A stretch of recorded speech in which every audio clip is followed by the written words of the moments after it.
Charter California edition. I'm Brad Pomerance. We are joined by Heather Moreno. She is a councilwoman in Atascadero.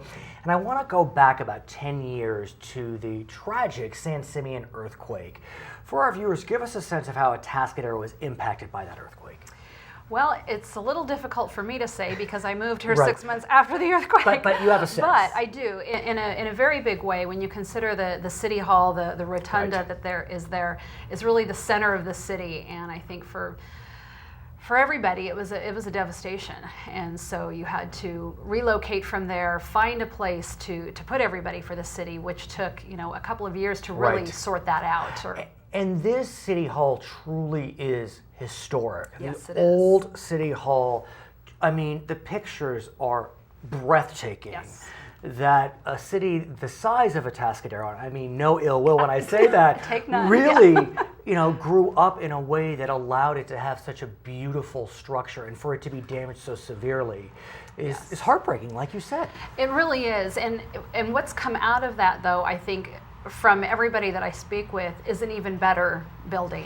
And let's talk about that, because is it done? Or It is. It is done. As we speak today, it's done a major upgrade. Almost 9,000 roofing tiles were installed over about a month and a half period. All new or replacements? Were they kind of a mixture of both? That's a good question. Right. I think don't it's a have the mixture answer of to that. both. Yeah. Yeah, it's a mixture of both. It's new tiles and tiles that were recovered. So talk to me about the symbolism of the return of the historic City Hall. I think in many ways it feels like, you've had this dip in the economy. You've had, worldwide, locally, Right. everything's just been like this, and you kind of have this starting to come out, but not quite. It's a very choppy recovery. And I think for Atascadero to have something such a significant historic building, such a big part of the community, coming back it just feels like we're on an upward trajectory. That was very well said. It's true. I mean, the timing couldn't be better in terms of Really. kind of the emotional connection.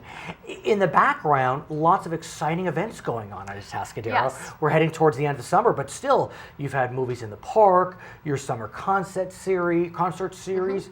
So it really is. Talk to us about that as we head towards the end of summer. Well, and it is our centennial year, how we're could I doing forget? Right, of course. been doing a lot more. We had a colony play last month. It was a musical, very successful. They Were have you in chairs. it? Oh goodness, no. Why not? Would not have been as successful. Okay, right.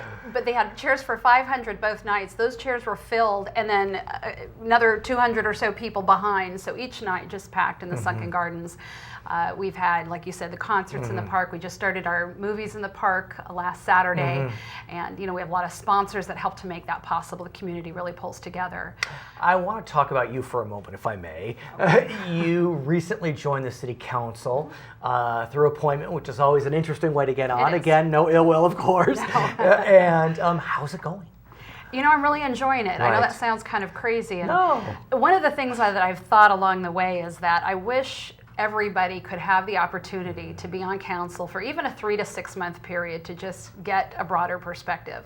I mean, I felt I really, kind of knew what was going on. You had been a commissioner? I've been a planning Right, commissioner. I exactly. chaired the commission, and I've been involved locally in educating myself. But to actually get in and be a part of it and see the hard work that goes on, so many people will say, why can't government act more like business?